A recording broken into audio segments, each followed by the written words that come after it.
Hello and welcome to Normal Island. I'm Sarah Dallal and it's Monday, which means obviously you're treated with me. But thankfully as well, sorry, such a digression, but my hair's up, which means I hopefully won't touch it as much as I do because some of you always tell me, Sarah, your hair looks fine, stop touching it. Anyway, um, on to better things. I'm joined by the wonderful Banseka again, which is so wonderful. How are you? Hi, I'm here. Or am I there? Because I can't see my own picture. I Yeah, don't know you if are people can here. see me. Oh, okay. I can't see it, but hello. Hi. It's good to have you. I'm super excited to have you actually because the last time we were together was 2 weeks ago, but it feels like a long time ago. So Mm. I'm happy that I'm joined with you today for some excellent analysis. But coming up on tonight's show, we'll be reacting to Nigel Farage's car crash interview on Sky News yesterday. Reform Czar Youssef claims that relative poverty doesn't exist, and Rupert Lowe's new political party, Restore Britain. But you can also help us grow by visiting turnleftmedia.co.uk/support to help fund our work or by becoming a YouTube member for just 99p. On to our first story though. Anyone fancy watching Nigel Farage get absolutely bodied on Sky News? I certainly do. Over the weekend, Farage found himself stumbling a number of times when trying to say that Jim Ratcliffe was correct in his comments concerning the colonisation of Britain as a result of immigration.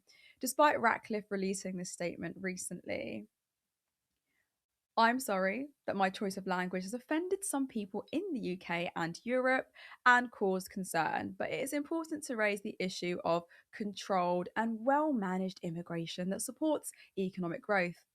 My intention was to stress that governments must manage migration alongside investment in skills, industry, and jobs so that long term prosperity is shared by everyone.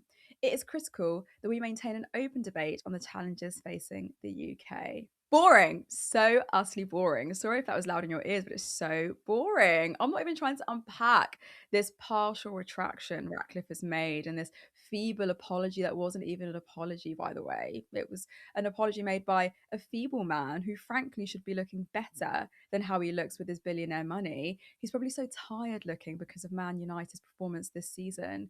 But that's a conversation for another day. I'm not trying to upset Man United supporters. What I'm really keen to do is unpack Farage, though. So let's have a look. Was Jim Ratcliffe right to apologise for his comments?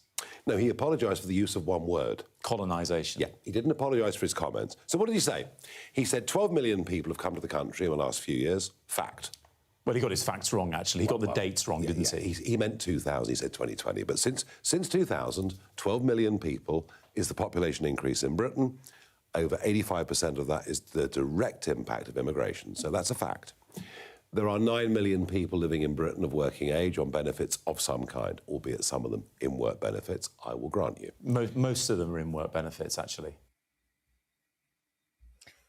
Is this man aware that supplementing something at the end with fact doesn't actually make it a fact? Well, firstly, can we reflect on the fact that Farage tried to anchor his argument in what sounded like a killer stat? He said that since 2000, the UK population has grown by around 12 million, and that more than 85% of that is the direct impact of immigration. Now, that sounds pretty dramatic. It sounds like a measurable influx, but that is not actually what those numbers mean. Farage's phrasing suggests 85% of the population increase equals people physically arriving. But I don't think it takes Einstein to know that population growth is not the same thing as immigration. Population rises for two reasons. Yes, people move here and people are also born here. And in that time, people also pass away too. All of those things contribute to population change. When commentators attribute that growth to migration, they're often using demographic modeling, essentially saying that without earlier migration, those births might not have happened. Newsflash, darlings, there is no official statistic that says 85% of population growth is immigrants arriving. The way in which the ONS breaks down population change is into three separate components: one, net migration; two, the number of births; and three, the number of deaths. So that figure that Farage has latched onto is an interpretation, not a direct measurement. And then what gets presented as a hard fact is actually an assumption about long term demographic patterns. And that distinction really matters because one describes who lives here, the other implies who arrived here, and those two are not the same thing. Farage also pointed to the headline figure that roughly 9 to 10 million working age people receive benefits, presenting it as evidence of mass dependency. But that framing leaves out how the modern welfare system actually works. Are we all on the same page about this? Because this conversation gets pretty tiring after a while. That universal credit is not just an unemployment payment, as the right like to frame it. It's literally designed to support people who are in work but earning too little to meet basic costs like rent, childcare, and energy bills. 2 decades of weak pay growth has left poorer households stuck, facing a 137-year wait for living standards to double. People are literally struggling, guys, to live off their wages because of insane wage stagnation. We know this stuff. We know it. In January 2025, there were 7.5 million people on UC. Of those 7.5 million, 37% of them are working. So that makes 2.7 million people. Meanwhile, many of those who aren't expected to work, nor should they be shamed for it, are people with disabilities who often get forgotten about, those of caring responsibilities who often get left out of the conversation, and others in similar circumstances. People like Farage are always spewing these so-called facts with zero regard of compassion, or zero regard or compassion for people's lived realities. So when you hear a big headline number about people on benefits, remember it describes a very, very mixed group. Workers on low pay because of wage stagnation, a deliberate political choice, by the way. Carers, who, like I said, everyone seems to forget, disabled people. Everyone gets angry on their behalf if you park in a disabled space, but not angry enough about how degrading and shameful the accessibility of services and the welfare state can be. Instead, some direct their anger at the disabled community for needing to access universal credit. Families who genuinely need support. What looks like welfare expansion is, in many cases, the state compensating for structural pressures in the economy itself. Anyway, enough of me talking. Let's watch some more Farage. Well, he got his facts wrong, actually. He got the dates wrong, didn't he? He meant 2000, he said 2020. But since 2000, 12 million people is the population increase in Britain. Over 85% of that is the direct impact of immigration. So that's a fact. There are 9 million people living in Britain of working age on benefits of some kind, albeit some of them in work benefits, I will grant you. Most of them are in work benefits, actually. Now he doesn't entirely disagree with Ratcliffe, does he? But how basis is this argument, honestly? Oh, go on the underground, the signs are in different languages, the census says X number of people don't speak English. So what does the ONS actually say? Well, according to the ONS, 91.1% of residents reported English or Welsh in Wales as their main language. Of those whose main language was not English or Welsh, the majority said they could speak English well or very well. Only 1.5% of the population, so about 880,000 people, reported that they could not speak English well or at all, and only 3.1% could not speak English at all. So calling any of this colonization is insane, and it doesn't clarify the issue. It just utterly obscures it, because colonization is something done to a country through conquest and extraction. What Farage is describing is a country grappling, and sometimes very badly, with growth and globalization and its own economic choices. And if you misname the problem, you don't solve it. You just turn all of this frustration into grievance while the underlying policies remain completely untouched. Let's look at more, and it's Farage bootlicking Ratcliffe. So Jim Ratcliffe himself is an economic migrant, isn't he? He lives in Monaco. Should he speak French or Monegasque living there? He would probably argue that he's a refugee from the British tax system, but that's a separate debate. He's an economic migrant, isn't he? Monaco is a... Is he an economic migrant, yes or no? He's a tax migrant. He's an economic migrant then, isn't he? Yes, he is, but you know what? He's not claiming Social Security. But he's not claiming Social Security. He's not paying taxes that could go on people's benefits. Nobody's spending lots of money in Monaco employing people and spending money in the high street. Well, he's actually, Nigel Farage, he's cut hundreds of jobs here in the UK, in Grangemouth. He wanted to build... Do you know why? Hang on a second. He wanted to build his Ineos Grenadier car in Wales. You know where it's built now? It's built in France. Yeah. And so how much has he contributed? And I suspect that Grangemouth will close. The last major manufacturing plant in Scotland will close. It may well be that Ineos have no UK presence at all in a few years' time. And do you know why? That's not a good thing. Do you know why? Moronic energy policy put in place by both Conservative and Labour governments. And we need to be real about this. If we want people like Jim Ratcliffe investing in Britain, employing thousands of people, We have to create the right conditions for them. Do you want no special favours, but the right conditions? Do you want Hilarious. It's so hard not to laugh at him. Create the right conditions for billionaires like Ratcliffe. Are the conditions not good enough for them? Are they the ones going to food banks? Were they on free school meals at school? One would think that he wants Ratcliffe to be reform's next donor.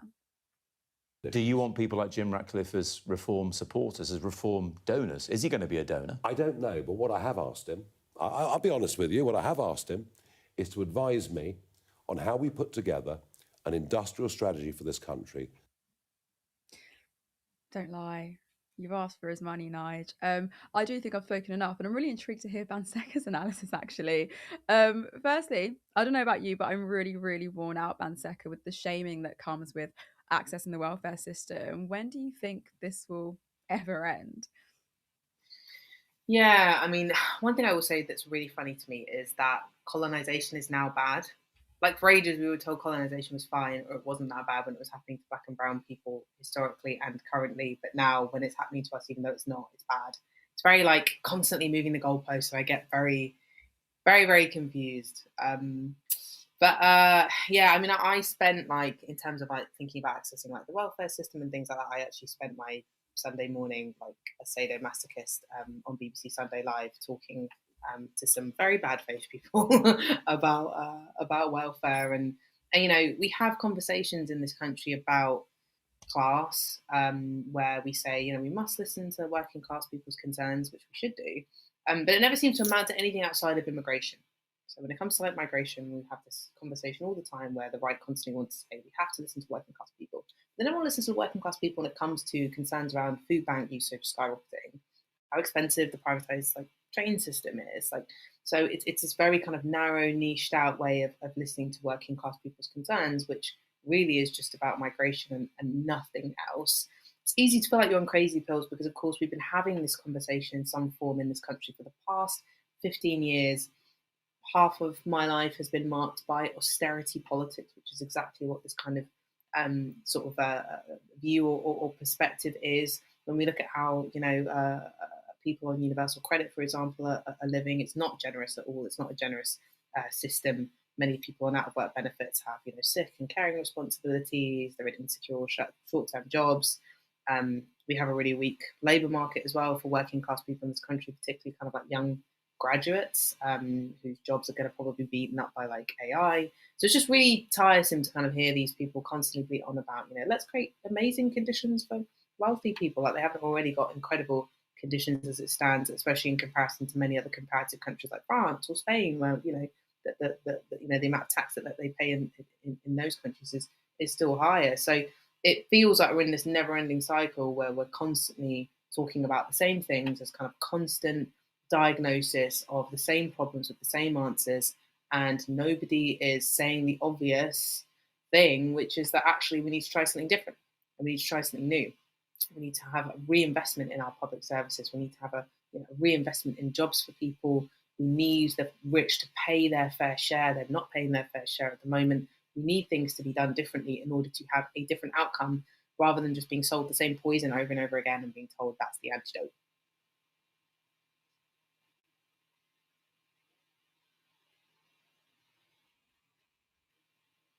Oops. Oh, saying spot on. Spot on, Banseka. No, I completely agree with that. Completely agree with that. And I get so it's a tiresome argument every single time. And I think what's an insult to a lot of us as working people, a lot of us who grew up facing the impacts of austerity, particularly as kids, and even now, like having to go out on strike and all this sort of stuff for wanting better working conditions. You get so frustrated at the likes of Farage sitting there arrogantly, like leaning back on his chair and saying, well, we need to create better conditions for the likes of Ratcliffe so he can stay in this country and invest in the economy. When actually that's not the answer to our problems. Like the answer to our problems is actually a lot simpler than that. And it's just create better conditions for the people who actually contribute to the system themselves. We are the creators of wealth. It's us that do that.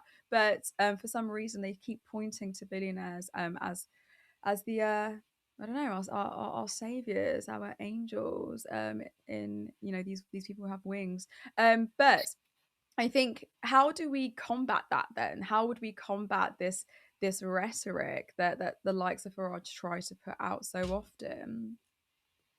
Well, I think we need to just make the case for distributing wealth, and really challenging again that their biggest weapon is migration and being anti-migrant and being able to pin all of people's economic woes, which are very real and people are experiencing them, onto migrants. So I think you have to be super strong. I think in countering those narratives, not doing what the Labour Party's doing, where it constantly tries to reform or meet reform where it's at, like that's going to convert anybody. It's not. Obviously, we can see that. Otherwise, Labour wouldn't be tanking in the polls the way that they are.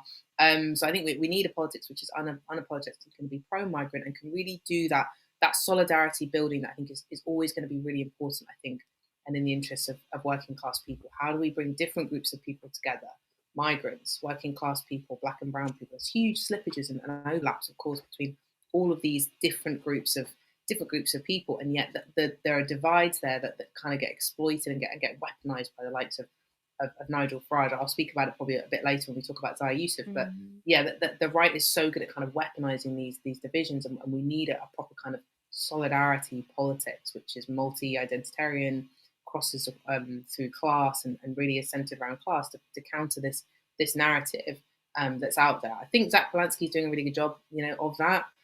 He's kind of a bit of a lone operator in doing that, in that, we've not had a more vibrant leftist politics like maybe a few months ago we thought we were going to have, or we thought there was going to be more on the table perhaps with your party. Still pending to see what happens with that, of course, but he's a bit of a lone voice. Maybe that'll work to the left's advantage as well, though, because having a lone single person out there with that repeated message again and again is likely also to perhaps to drum up some support. And clearly, the Green Party are really kind of taking advantage of that and hoovering up more and more people's support.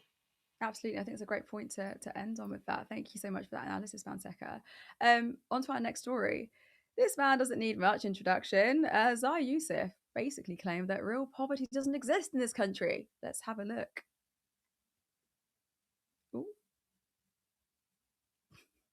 So firstly, it's really important people understand when the term poverty is used primarily by left-wing politicians. Let's define that term. It is a relative. Hold on, it's a relative term, which means that you could literally, this is a mathematical fact, you could increase everybody's incomes tenfold, and that statistic would stay the same. But the most important thing is that reform. We are fiscally prudent, and we wanted to make sure anything we announced was going to be fiscally neutral.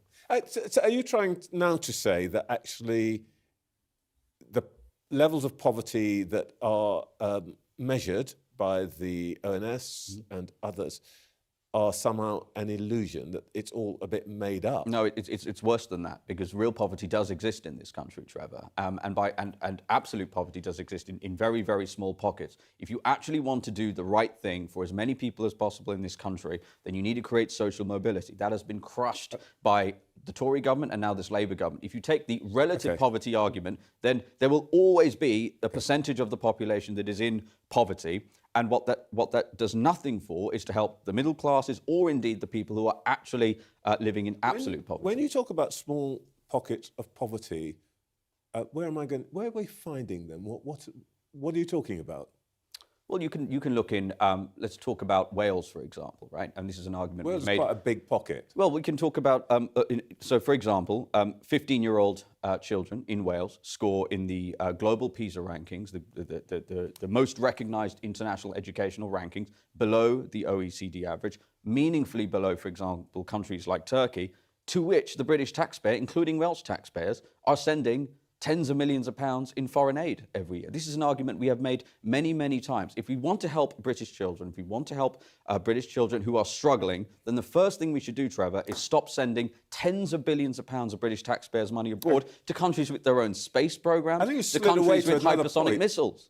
I think you slid away to another point. I just asked you where the poverty is, because you're saying there's small problem. I mean, basically, you seem to be saying, actually, there's not that much poverty. Why are we bothered about it? Give people money to buy drink. With respect, Trevor, you're putting words in my mouth. At no point did I say that. I have said that the measure of poverty that has been used for years now in this country is an unhelpful thing, because because it is relative to the mean and to the median. It means that you are always going to have a certain percentage that's there, and that is not in the interest of the people who actually need it.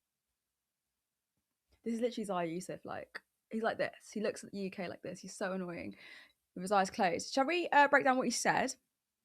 Poverty is a relative term. You could increase everyone's income tenfold and it stays the same. Technically true about the way relative poverty is defined, but it's also just a fucking dodge.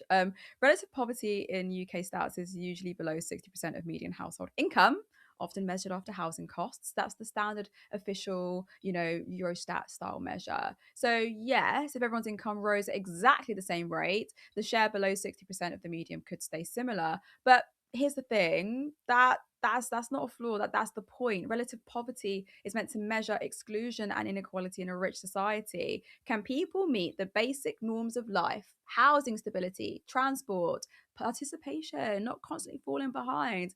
In a country like the UK, that matters because deprivation doesn't always show up as Victorian starvation, sect. It shows up as insecurity, debt, cold homes, rent arrears, and kids going without. So his tenfold line is this maths flex that avoids the reality. People's incomes aren't rising tenfold, they're being squeezed.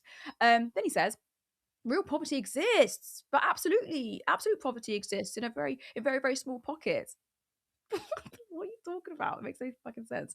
That most of the poverty is just vibes, but a tiny bit is real. The UK's own official briefing, based on DWP and households below average income, puts relative low income after housing costs about 21% of people in 23-24. That is not a small pocket. And according to the Joseph Rowntree Foundation, 1 in 3 children live in poverty. And according to the same foundation, they said that 6.8 million people are living in very deep poverty.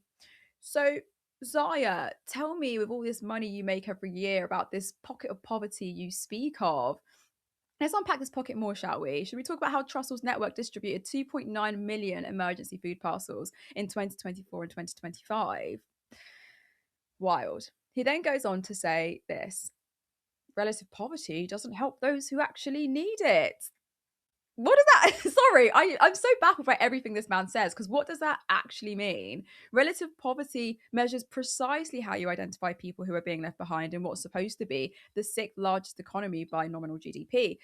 And the official stats aren't the only lens. They sit alongside material deprivation measures, deep poverty measures, destitution research, food insecurity. It's a whole evidence ecosystem. But Zach Polanski didn't let this slide. This is what he had to say in response to Zaya.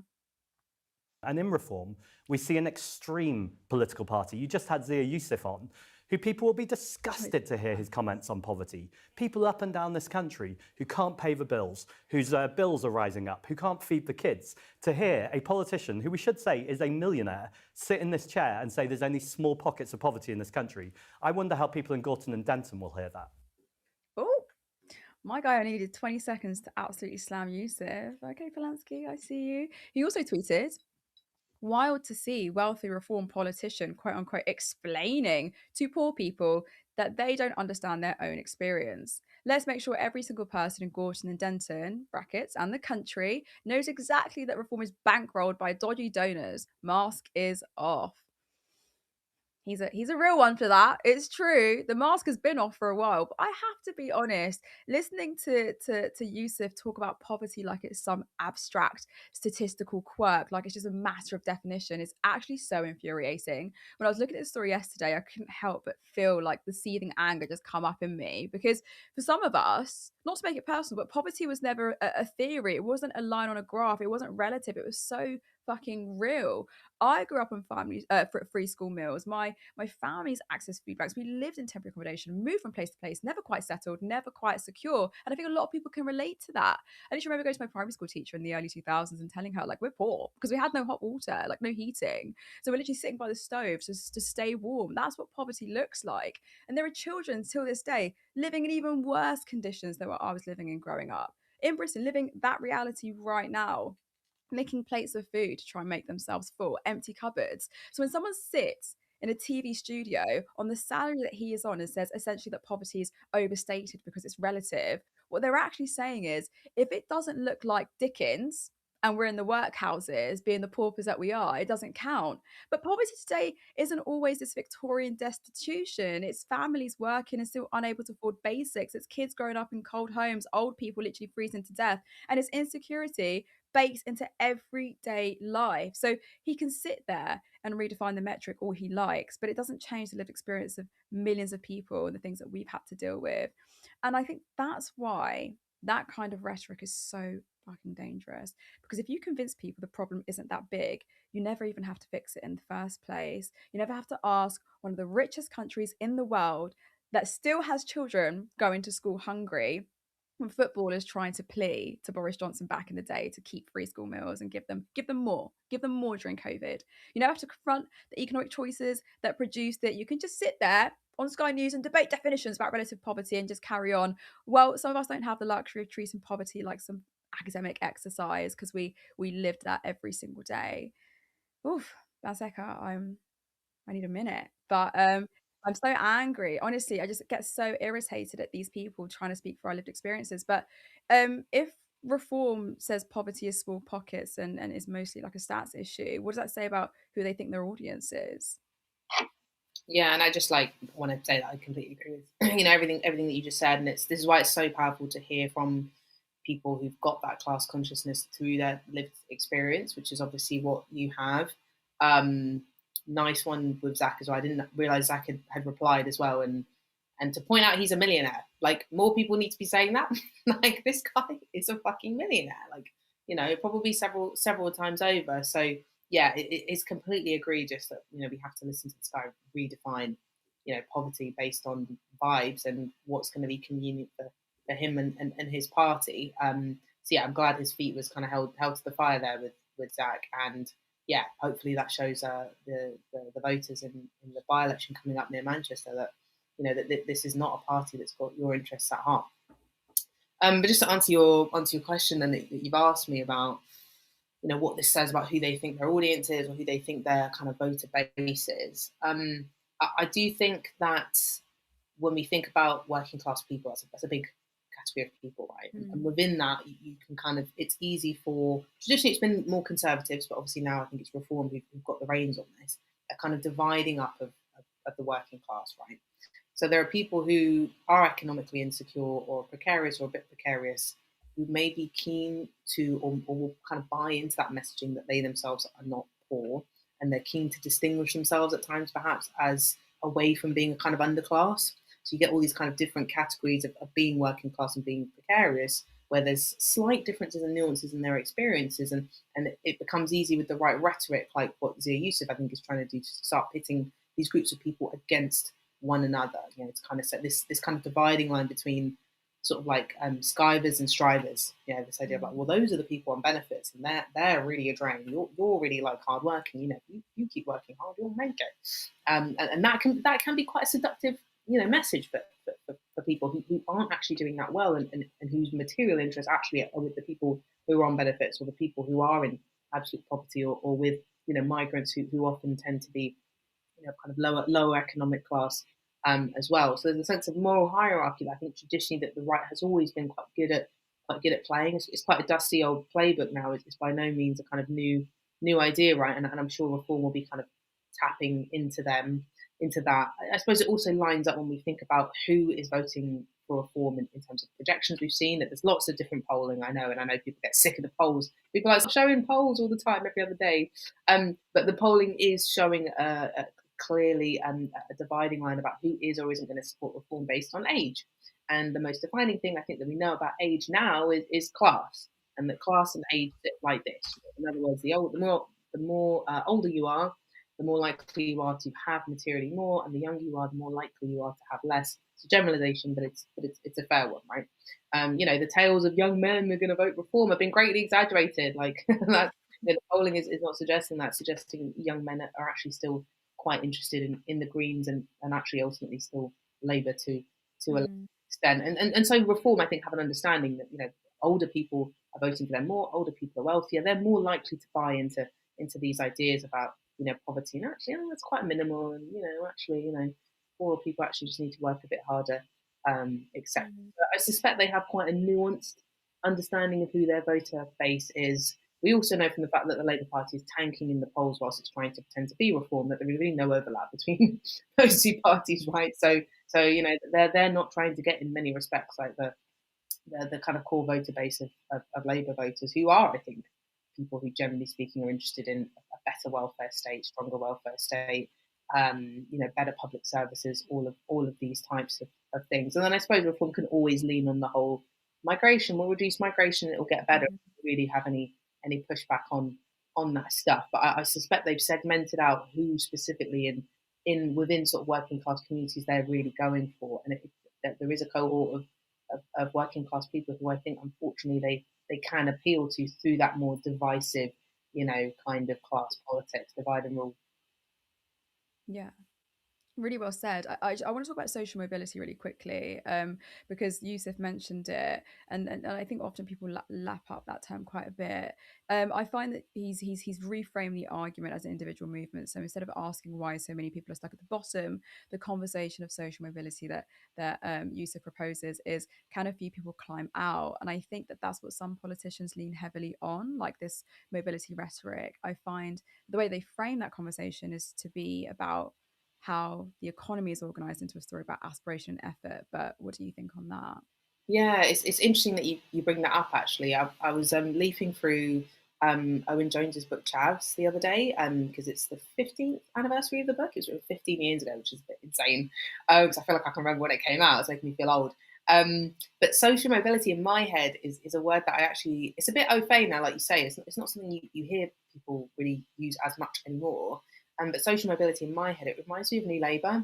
And it reminds me of that concept that they had that was so integral to their political project, which was different in many ways to reform, but something that was very integral to the New Labour project, which was this idea of aspiring to be middle class. And that as a working class person, you should aspire to be middle class. You should aspire to rise out of your class position. And it wasn't really, in like an empowering way, like empowering working class people. It was almost like being working class was something individually you could rise out of, which of course is very difficult to do. Very difficult social mobility to actually happen in the kind of economic conditions that we had. Easier then probably than now, but still not easy. But also it instills a feeling of shame, I think, in working class people and in working class communities, that being working class itself was just something that needed to be resolved. It was a bad thing of itself, which I think is very different from maybe the type of leftist politics which seeks to empower working class people, sort of collectively. So it's this real individualistic mindset. So it's interesting to see reform maybe perhaps try and take that word and kind of reconstitute it for their own particular politics. They're going to be walking a bit of a tightrope, I think, on this. Maybe it won't matter in the run up to the next election because the Labour Party is so catastrophically unpopular. But they're going to be walking a bit of a tightrope in terms of balancing out this rhetoric, in terms of actually listening to working class people's concerns and not pissing people off too much, versus being able to still spout out this rhetoric about aspiration, which is so integral to their politics. And needless to say, it's a party full of old Tories. Like it's a retirement home for fucking old Tories. So that rhetoric and that way of thinking about the world is integral, I think, to the politics of reform. And I suppose the other thing I think about as well is more and more people are becoming working class, right? So it's going to get harder and harder, I suppose, in a sense, to keep pushing some of this messaging because people's living standards are falling and they're falling fast. I do think we probably have a shrinking, middle class in this country. There's a shrinking labour market. Lots of people, including people who never expected to struggle massively in the labour market, are struggling now. An average graduate is not going to do fantastically well in the job market. So, it's maybe a bit of a weak spot for reform, once we get them off the topic of migration, which is normally what they love to talk about, because it then becomes apparent that perhaps they're offering people actually just a big bowl of nothing. So, yeah, I don't know how much it will impact them in the next several years, or whether it will be more of a sort of longer term problem post them actually being in power. But there's going to be a bit of a tightrope there for them to walk. Well said.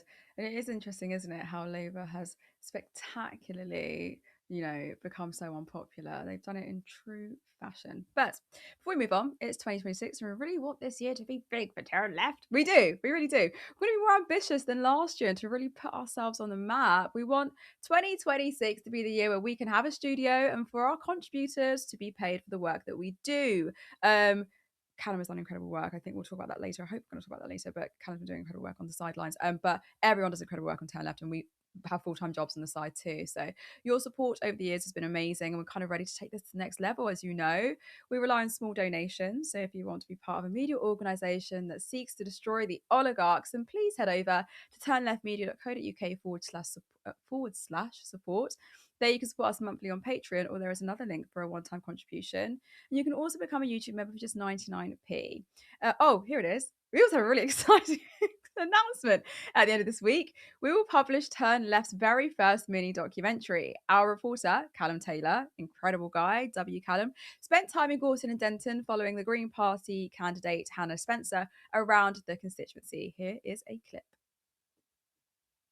Morning. Filming already. How are you both? Good, how are you? Yeah, people again. Going 300. Yeah. You've not had coffee yet. Does anyone want impulse to get us any snacks? I don't know if I am doing that with my dad, but I was meant to be doing Charlie Phillips, but he got me next week. Yeah, great. That is actually a really hard question. That's all right. For anyone who's tuned in and is like, what's happened to world politics? I guess the question I should ask you is, how are you feeling and how's the campaign going? It's unbelievable. Thank you so much for having me on here. It's just absolutely bananas. I can't believe how much my life has changed in the last couple of weeks, but I also can't believe how much rallying around everyone's done. And I keep saying I can't believe it, but then I look when there's hundreds of people in the park and I think, I can believe it. I can believe that all of these people care about the communities that we live in. So I'm sort of shocked but not shocked at the same time. But at the minute, it's just, it's challenging and it's different, but it's unbelievably exciting. Yeah, the mini doc will be released on Thursday. Hats off to Callum, honestly, who shot and edited the film. We are, as a team, so immensely proud of the work we're doing, despite having next to no budget. And us being a group of volunteers, we believe we're producing work, comparable to big, well-funded organisations. Just comes with grit and passion. Just imagine the work we could do if we were actually all full-time. So, on to our final story. Oh, guys, his face was so close to me in the picture on the video. But look at what Rupert Lowe declared.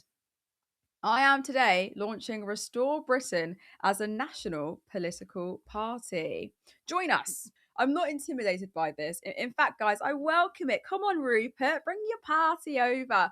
Let him establish his little party, because 10% of people say they'd welcome it too. So what this is showing, in the prospective 2029 election, these figures always have the potential to change, but we have Reform on 25%, Greens on 20%, and what's really interesting is that Lowe's Restore Britain is on 10%. Rupert Lowe also announced that his party has reached 50,000 members. Big news, he says. Restore Britain has just hit 50,000 members. We have a growing army of supporters, and we're polling nationally at 10%. I am increasingly confident that we have a bloody good chance of winning the next election. Join the party today. I don't know if they'll win, but one can always dream. We love a trier. Granted, 50,000 members is pretty good. So well done, Ruru. And he's got his little fan club. 50,000 in no time with barely any media coverage. Imagine what can be done when the infrastructure and branch of the party is fully set up. Don't listen to the doomers. We can and will make Rupert our Prime Minister. Don't know if you saw the video, the picture on the side. Super cute. So I do want us to take this with a pinch of salt. It's a useful snapshot of interest, but not the kind of data you'd use on its own to project some electoral breakthrough. And I'm saying that to sensitive young Saxon, and I don't know how he'll take that being so sensitive, but we'll see. It's worth mentioning what Curtis Daly found when looking at the Restore website. Curtis tweeted, "Initially, I was quite impressed with the 50k figure. However, there is a huge caveat. When you click to join, there is no form to enter your details, just a link to send money. So it's 50,000 donations, which can be across the world and not 50,000 UK members. Lowe has huge reach on Twitter, and many foreign accounts, probably largely US, can donate £20 per year. Since there's no other page to sign up, it looks as if they're counting donations as membership. So potentially, as it stands, it's just a crowdfunder. But that poll, we've seen something like this before, remember? Your party reached its height of 15%, tying with Labour. The graphic on the right, you can see that Stats for Lefties tracked the loss in support for the party using poll averages. And look at the drop. Whilst the Greens have surged, they are polling an average of 1.7%, with a recent poll putting your party on a low as less than 1%. Now, I'm not trying to put these parties in the same category in terms of principle, by the way, but early polling for insurgent brands routinely overstates their eventual support once reality, organisation, and media examination kick in. But I'm not saying let's ignore it, because even a soft 8 to 10%, or his 50,000 donations, tells you something important. There is competition inside the right wing space. He's positioning himself as an alternative pole to reform. What it also tells us, there is an audience for another insurgent message, but it doesn't guarantee the durability of the party, survive scrutiny, or translate into parliamentary power. Like I've said, we've seen plenty of movements poll well at birth and struggle once they have to do the slow, unglamorous work of becoming real political organisations. To get into the mind of Rupert Lowe, this is the kind of man he is. Here are some extracts from one of his very long tweets. Illegal migrants, gone. All of them, without apology. Every man, every woman, they will all be deported. We have released the most comprehensive deportation policy ever produced in Britain. 100 pages of detailed steps to remove every single illegal migrant living in our country. It is deportation poetry, legal immigration for the foreseeable future. Far more people will leave than enter. Entire visa routes will be closed off from certain countries that are proven to supply us with sex pests, criminals, illegals, Islamists, and the rest. This is vital. It underpins the entire policy. Who would be on that red list? Albania, Pakistan, Somalia, Eritrea, Afghanistan, and plenty more. We will discriminate. We will look at the facts and then discriminate. Good. We must understand that legal immigration has done far more damage to Britain than illegal immigration. Dual national extremists will have their citizenship stripped and then deported.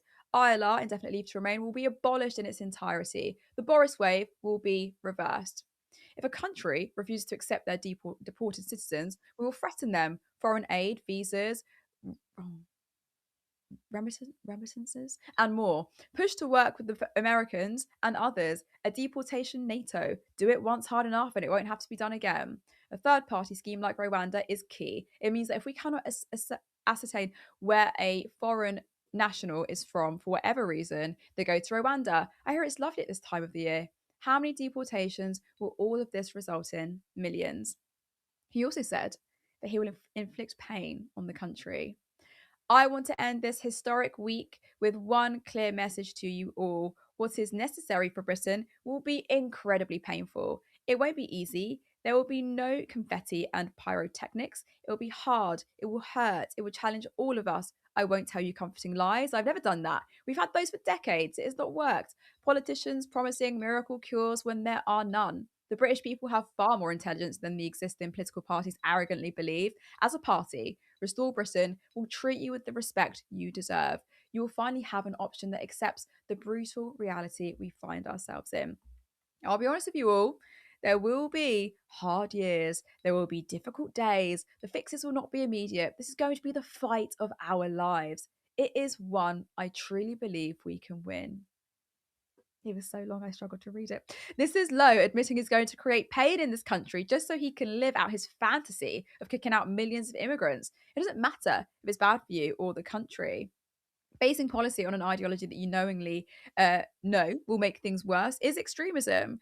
Now, despite being a nationalist, is this any surprise to you? Oh, look, he backs Israel. Shock horror.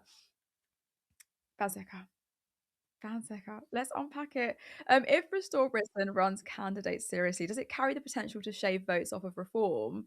And is this evidence of volatility? Another fragment in an increasingly crowded right-wing ecosystem, potentially?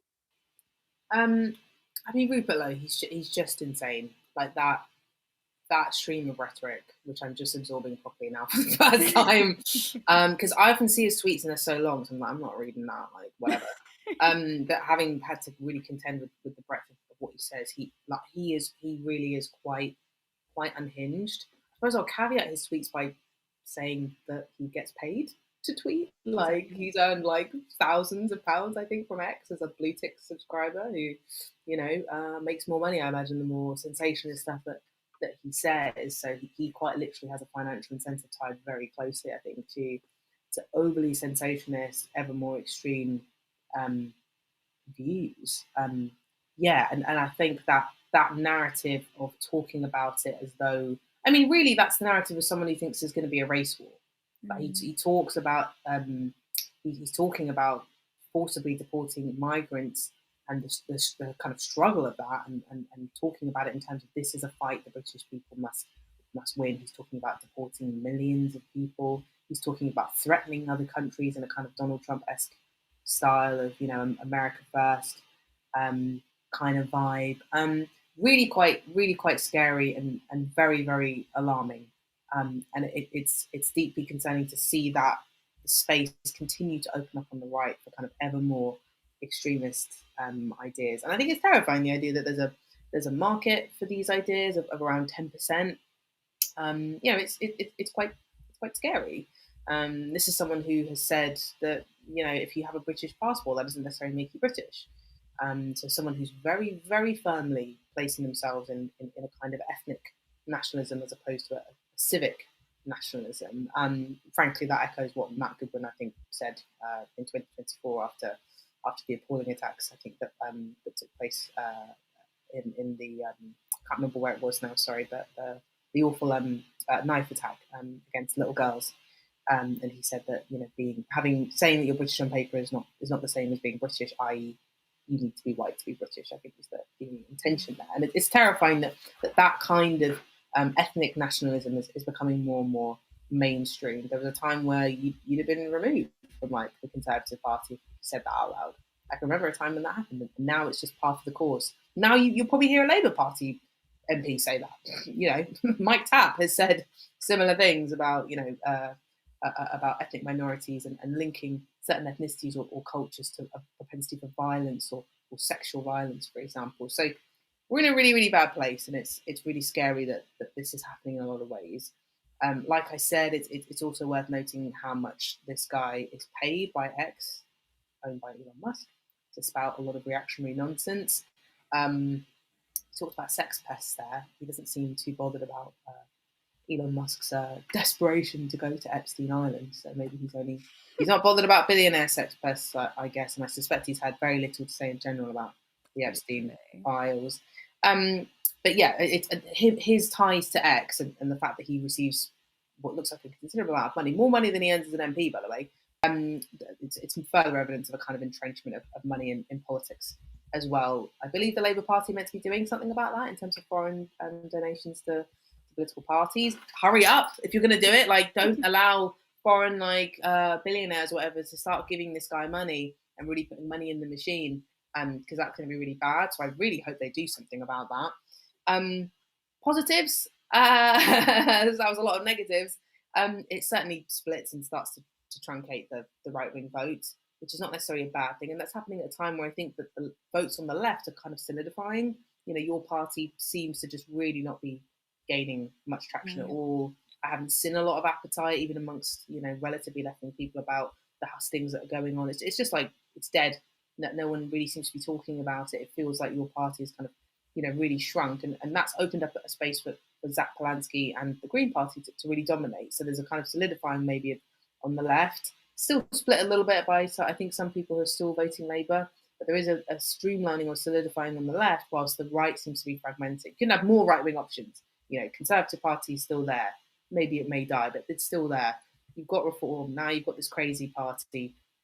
You've also, frankly, the Labour Party at times is basically another right-wing option on a lot of issues now as well in some ways. So there's a plethora of parties on the right or sort of playing on the right, far fewer on the left, and that may end up being, you know, a particularly good thing. But it does worry me that this kind of party is possible. It does worry me. I know that he's fudged the numbers. He's being a bit delusional, talking about 50,000, you know, paid up members or whatever of this party. But it does worry me that this really has any traction, or that any politician really sees this as a kind of viable route, to be honest, for them. It suggests something about our politics which is really quite nasty, quite scary, and very reactionary, and that's gonna hurt the most vulnerable, the poorest, migrants, people of colour, trans people. It's a scary time for a lot of people, because these are very, very extreme things that are being said, and it's poisonous. It's poisonous for our society, I think, for this to be being unleashed. Really well said. And I think that's a perfect time to go to the comments. Thank you, Banseka. I think we're joined by Curtis. Curtis? Are you there?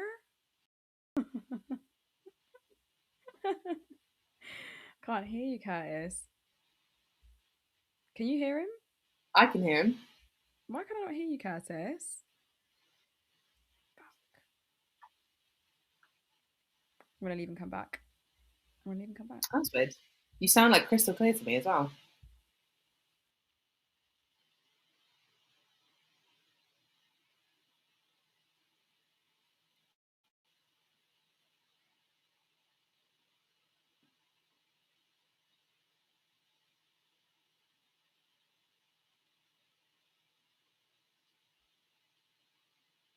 Oh, I left. Okay, can we all hear each other? Goodness. Oh my God. I can hear you. Yeah. Oh, bless you, Banseka. We both left and like you're like, oh, what do I do? You're the new host. Was I meant to leave? No. It's just funny that we both left and you're just like, oh fuck. Okay. So I was calm. I was chill actually. Cool. A lot of people guessed it was me because of the fuck ups, and this is what's quite funny is that, like, I structure the show a lot. I do a lot of the graphics and stuff, but I don't actually get much time to actually practice being a producer. So that's why I'm a bit shit. But you know what? It's all gravy. Of course, superb show, brilliant comments. Of course, we are going to go to our donors first, though. So, first up, Arash 23 with the £2 super chat. Restore Britain doing more to beat reform than Keir. That's quite an interesting point. Obviously, you know, Restore are attacking reform to their right. But to be fair, they are far more ferocious in their attacks than Keir Starmer is on the Reform Party. Yeah. You got Starmer wanting to like replicate, I don't know, or try to win some reform voters, that he begins to mirror them slightly. Whereas Rupert Lowe's like, whoa, I don't think Farage is right enough. Let me go a bit further. And I think that might be the appeal that some people will find comforting in Lowe. Who knows? He's certainly not a commenting figure. He's quite a chilling figure. James Holmes with 5 turn left memberships. Thank you so much. It's so much appreciated. We've got Antifa Vegan Boy with 5 turn left memberships. And we're going to go on to the comments. First one up, Solitaire 7824. They're not polling at 10%. The Find Out Now poll that says this was paid for Restore. It specifically prompts for Restore first, and first tells people Rupert Lowe leads Reform. It then removes the 45%. I'm assuming you mean Rupert Lowe is leading Restore, not Reform. Okay, I haven't seen this information, but that's really interesting if it's actually like a poll paid for by Restore. Yeah, I haven't seen that. I'll have to confirm that. Yeah, I mean, we'll look into that, but I mean, it wouldn't surprise me. But however, let's just for the sake of the argument that like it's just a genuine poll, because you know FON are on the polling council. I know obviously you've gone through it, but 10% does that worry either of you? I think it worries me because there is a pocket of people. I'm using Yusuf's language here. There's a pocket of people who are willing to consider another right-wing option when prompted. Because when I was on Twitter, and I don't often go on Twitter, I have an account that has 0 followers, 0 following, so no one's going to find me. But I often go on there because when I want to do a show, I'll have a look at the things that some of these far-right figureheads say. And the what do they call it? The comments are like on the tweet were in full agreement with Rupert. Like, and I don't believe that a lot of those people are bots. Maybe I'm delusional and I've actually surpassed that age where I can tell what's AI and what's not AI. But I genuinely believe that is politically interesting. And I do think I foresee fragmentation on the right. I really do think that's going to be a thing. I mean, it's a long way from evidence of a breakthrough, but I think what it does tell us is that there's volatility inside that political space. And I think that's something that's to consider. I mean, there's two ways you can look at it. You can look at it as a fragmentation of the right, which splits votes. Exactly. You can also look at it in the way in which someone like Nigel Farage quite likes Tommy Robinson on the scene, which is that he says things that are much more viscerally uncomfortable and more extreme than probably Nigel Farage would think, partly because I don't think he has quite the same politics as Tommy Robinson, but also because he knows that those are politically unpalatable things, and he's quite happy for those things to be said because it opens up space on the right and it actually starts to make reform look more moderate. So it obviously changes that famous Overton window that's always moving to the right now, it seems. And so maybe there's also an argument to say that the presence of Restore is going to do what having Tommy Robinson politically in play does, which is that it just opens up more and more space on the right. And someone like Nigel Farage, Zia Youssef, these people start to look quite normal. Right? And I can feel that, like, you know, when I was on a panel on that BBC programme yesterday, like there was just like a normal small C Conservative guy on the panel, and he seemed like 10 years ago that guy would have really got on my nerves. Now he seems moderate, he seems vanilla, bland. So you can look at it the other way and say, well, actually, that the presence of another right-wing party, which is to the right of reform, is going to do the work of normalising reform and moderating them and pushing the centre more actually to the right where reform sits. Yeah, I agree with that. I think there's probably some people on the left who say, "Oh, this is really good because it's splitting the vote." Which, by the way, I don't. I think this is a terminally online party, so I don't think they're going to even split the vote. But I am more on the persuasion of what you're saying. It worries me not electorally, but the shifting the Overton window. You know, Nigel Farage has moderated his positions. Now, does that mean internally he's moderated his positions? No. But what Nigel Farage understands is that he wants to win an election, and he understands that Twitter isn't real life. So he will moderate himself, and it's very helpful that you've got Tommy Robinsons and the Rupert Lowes to the right of him, who can really sort of drum up the more extreme rhetoric, and he can, enjoy the rightward shift of the Overton window whilst also presenting himself as more of a moderate. I mean, there's a guy called, I think it's Con Tomlinson, the far right activist. Yeah, he said it's very funny in terms of like Matt Goodwin, because you're seeing Matt Goodwin and some other reform figures who are like, oh, this party's really racist and we don't support a lot of these supporters. They're just saying that because that Con Tomlinson said, Matt, we've spoken like sort of behind the scenes. Like, you've literally like said I should be in the front line of politics. You agree with these politics, but you agree with these politics, but you don't want to admit it. And that's the thing. Like, when people say, "Oh, reform aren't that extreme," they just want to tackle like illegal immigration, for example. They are more extreme than they let on. And people like Rupert Lowe opens that space for the Overton window to move even further to the right. There's been some more donos, by the way. Michael. Thanks, Michael. Big old regular with a turn left membership and right. Sorry, there's more donors. I'm just hard to keep up. Deus X with 5 turn left memberships. Thank you so much, and of course Natalie with Natalie. 5 turn left memberships. Let's get back to the comments. So Michael says, because you commented on your hair at the beginning of the show, at the top of the show, and Michael says, "Looking fresh, Sarah." So he's really enjoying that. I'm not hiding my hair. Gambit 771. Keep calling everything far right, and eventually you'll be called it too. This is why you are losing and can't see why. So right, is this grammatically correct?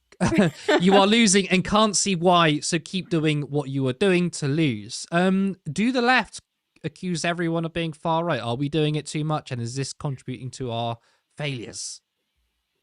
Do I think that online people don't know what far right looks like? Yeah, I would say that there are people that do that, but I don't think that people go about calling everything far right. You need to just understand what the term actually describes. Like, far right isn't, your average Tory, your average Conservative. I think this is such an online debate that people tend to have.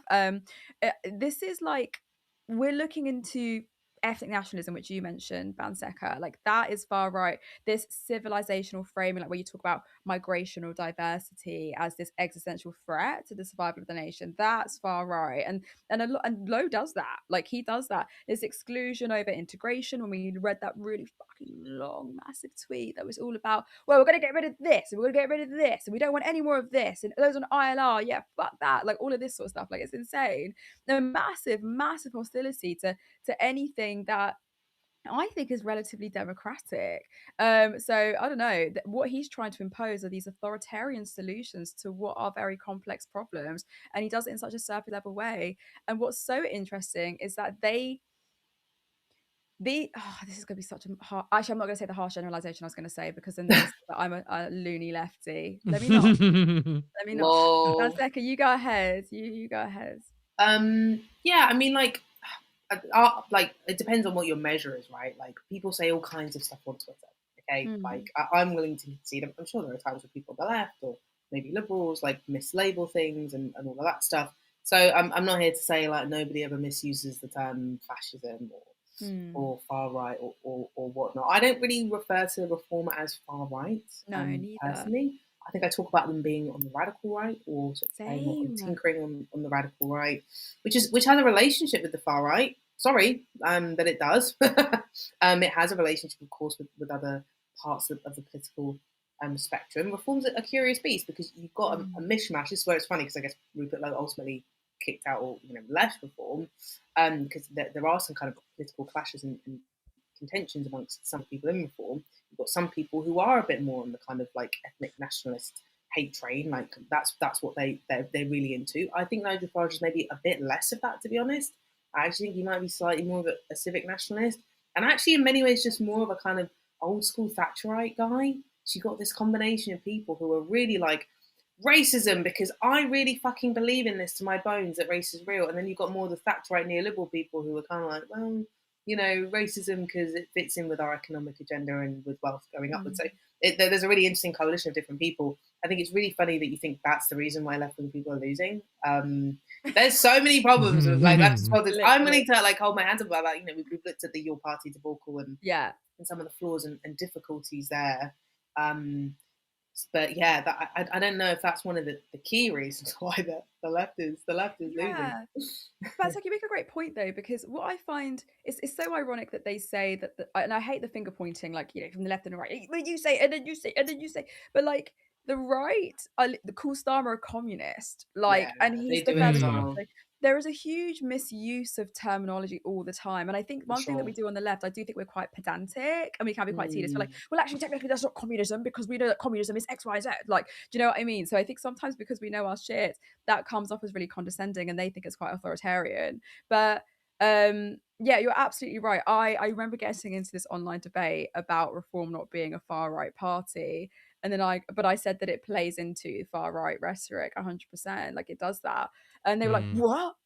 Farage is far right. And I was like, no, Rupert Lowe's far right. Like there is genuinely distinctions. Like you've got, I think Reform generally is a one-man band. Like you've got Farage who says all the things that kind of like entices people, but then you've got Lowe who will entice people even more, I think, at this with his visceral like language. But I don't know.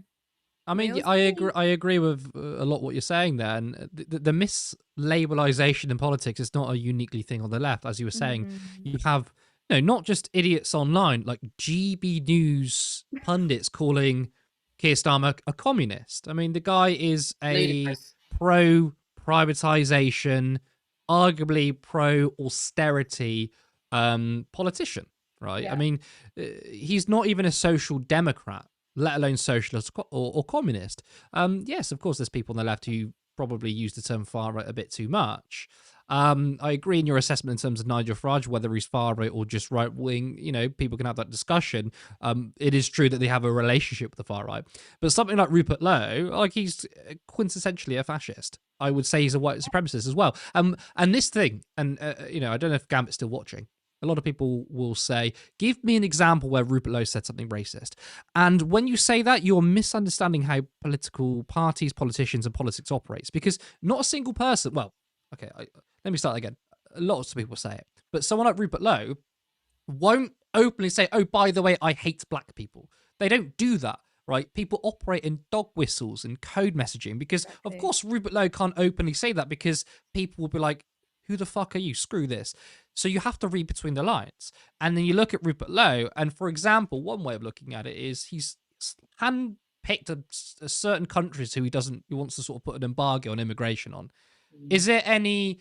Are we under any sort of delusion that most of these countries are black and brown countries, right? And he says, oh, well, these countries, we should have immigration from these certain countries. But notice how he doesn't say America. Now, America is not a white country in terms of its origins, but obviously the majority of people in America are white. Why does he not want an embargo on American immigrants, given the fact that there are literal states in America in which child marriage is legal? Yeah. So why is that? It's about reading between the lines. Exactly. Rupert Lowe is a Christian nationalist. He believes in a Christian theocracy. Therefore, he wants to be governed by the Bible. His opposition to Islam, it's not necessarily about some of the ideas in the Bible, in the Quran, because of course all religious doctrine has very violent scripture. It also has very good scripture too. But of course, actually, I used to be one of these new atheist guys. I really like watch the videos where people pointing out how there's far more religious, violent scripture in the Bible. I digress. What I'm saying is, like, the opposition to Islam from Rupert Lowe's point of view is not because he disagrees with the violent stuff in it. It's because he's a Christian. He just doesn't like Islam. So he wants this country to be governed by the Bible. The guy is a Christian ethno-nationalist, and that's just a fact. And people will say you're throwing out labels. But I'm agreeing with Gamut in the sense that, yes, sometimes people on the left will throw out the far right maybe too often, but everyone does it. Louise Burke, got another hair comment, says, Sarah, your hair is fire tonight. I love the updo like Marge Simpson. She was 25 and blonde. I didn't read the whole comment, by the way, when I started it, but I just saw the hair is from Fire. Thanks, Louise. Grateful. Very funny. Peter says poverty is caused by the rich. Of course, we're kind of mishmashing the comments. We're not sticking to a structure here. Of course, this is about Zia Yusuf's comments about relative poverty. Poverty is caused by the rich, and I think you laid it out perfectly, Sarah. That so Zia's criticism. I mean, I agree with Zia in the sense that the way we measure poverty is quite wrong. But he's coming at it from the angle in which we're overplaying poverty. My criticism is that we're underplaying it. I mean, the global poverty line is the measure. It's like if you're earning £2 a day. Or less, and it's like, well, we need to understand, we need to increase that limit, because there's a lot of people who are living in poverty that the way in which we're measuring it actually you're technically not living in poverty. So actually I think it underplays it. But what's really important is relative poverty is probably a key factor in this, because as the rich get richer, and this is what a lot of people don't understand, is that people say, I don't care if the rich get rich, as long as the bottom line's taken care of. But the thing is, and this is where Gary Stevenson really lays it out well, the richer get richer equals the poorer get poorer. And this is why poverty is caused by the rich, because the billionaire class is owning up all the assets and basically controlling the entire economy. And that means, one, the working class and middle class people are suffering. And obviously when the working and middle class suffer, there's a downstream effect. And of course, poverty increases. That was well said. I can't add on to that. Yeah, no, I can completely agree with that, to be honest with you. And yeah, it's... There's a tipping point, right? And I suppose this all goes back to, why perhaps we feel like, social. I mean, maybe there's some social democrats watching. I'd be interested to know what they think. But the idea that capitalism really just can't work with, having a bit more socialism in the long run, because you're just giving too much power to big corporates, to wealthy individuals who will always reorientate the economy back in their favour, right? So that wealth, even it doesn't have to be the levels that we're at the moment, but that wealth will create and precipitate in future always a more divisive and a more a poorer society for most people. You always end up back kind of in the same position. Becca basically just made the comment of what I was saying in a much more precise way, concise way even. We've got some love for Rupert Lowe. Steve says Lowe for PM. This one's really funny because it doesn't dispel the bot allegations, but we've got user PY2MF3NBHG. Lowe is a boss. And then Craig Dawson says, "It's coming. You're all going home." And what I would say to that is, just get laid, and you probably will not think that opinion anymore. Just a bit of human connection, you know. It heals the mind. It heals the soul. Intrepid, the genuine. Having trolls is only good. Is good in only one way. Turn left is being noticed more, and I think is a threat, and they should be scared. I don't know if we're quite at the point where we're a threat and people are scared, but what I will say is, of course, the title of the show was about Rupert Lowe. We had a few people come in who supports Rupert Lowe, and all I can say is it's very good for the algorithm, so we appreciate your views. Louise Burke says, "I'm loving Turn Left right now. I really like the UK political content, and I think Turn Left does it the best." Thank you so much. We're not the only ones, right? We've got Banseka leading the fault line on the BBC. Yeah. Another great organisation too, but it's very Naked nice. Politics, which does incredible work. So go check out Naked Politics, please, and thank you. Thank you. Yes. Graham says, "Polymarket betting is open now on how many people Curtis calls a cuck in a documentary. Get your bets in." I'm sorry to spoil it for you, mate, but it's 0 because I'm not in the documentary. But yeah, really cool, I'm glad. Though. It's awesome. I shout out to Callum for doing incredible work. I'm so excited when it drops. By the way, if you want to watch it, it comes out this Thursday at 7 p.m. Oliver Carpenter, she's so refreshing in terms of Hannah Spencer. Hannah is exactly what the country requires as the antidote to hate. Great work, Turn Left, on your first documentary. And yeah, what I will say about the documentary is it's very human. I mean, she comes across that way anyway, but even more so with Hannah. She's so likable, and I think that does shine through. Michael says, "You guys are the best YouTube channel, and this is the best chat." I'm sorry, I'm just self-glazing us. But it's like, but we have the best chat. Like after you get people saying, telling us to go home, and you have all of these comments after it. Like, this is what makes it so worth it. You laugh at the comments that Craig makes, and then we just love the comments that all of you guys make. Like, it just makes it so bloody worth it. Oh, and I just saw someone comment, "What's naked about politics?" This is a good conversation. We got nothing to hide. Yeah. Thanks. Yeah. We got dirty beggars in the chat. Michael glazing us and then bringing us back down to earth with the mess ups. Money's on Curtis. He's better on screen than behind. Backhanded compliment, want to take it. Interesting from Alice Player. Advanced UK also has 37,000 members. I genuinely thought that this was Advanced, and it just shows that Advanced really have had no dent on the political landscape. Although I do think, maybe this is me being doomer, I feel like Restore has a better chance of breaking through because Rupert Lowe has far more prominence. Yeah. And he kind of has a cult following, which Ben Habib doesn't. And of course, Rupert Lowe is an MP. The media are probably going to platform him simply because he's an elected representative, and they're going to say, well, we have to kind of platform his views because he was elected by the people. Ben Habib isn't an elected politician.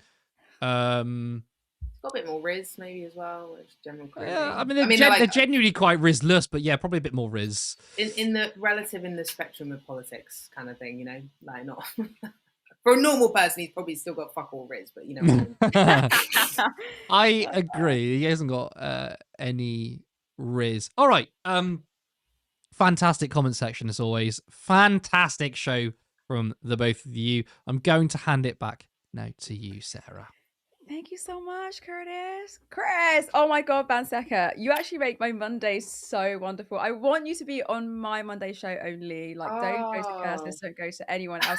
It has to be ours, Banseka. Yeah, we're a good double act. I like it. I love it. But honestly, amazing analysis as ever. So thank you so much, Banseka, for joining me today. What a great show, guys. Honestly, it's so nice to have Mondays back. I think I'm dominating it now, so I hope that you guys are okay with that. I've literally had to but go to an old thing about what I say at the end because I haven't memorized it. It's terrible. But that's all we have time for, guys. Thank you to all of you who've tuned in and have contributed in the comments and have donated and have shared to friends and families or family friends or whatever. Like really, really grateful. Remember to like the stream if you're not a subscriber, and if you remember to like the stream, and if you're not a subscriber, then hit the button. If you want to see us grow, then head over to turnleftmedia.co.uk/support. There is a link to our Patreon where you can support us monthly, or follow the other link to give us a one-time contribution. Alternatively, you can become a YouTube member for 99p. But it's been an absolute honour. Don't forget, we are here Mondays, Wednesdays, and Fridays. And on Thursday, we have the premiere for the documentary that Callum has worked tirelessly on, following Hannah around Gorton and Denton. So please do check that out. But that's all we have time for, and I'll see you guys next time.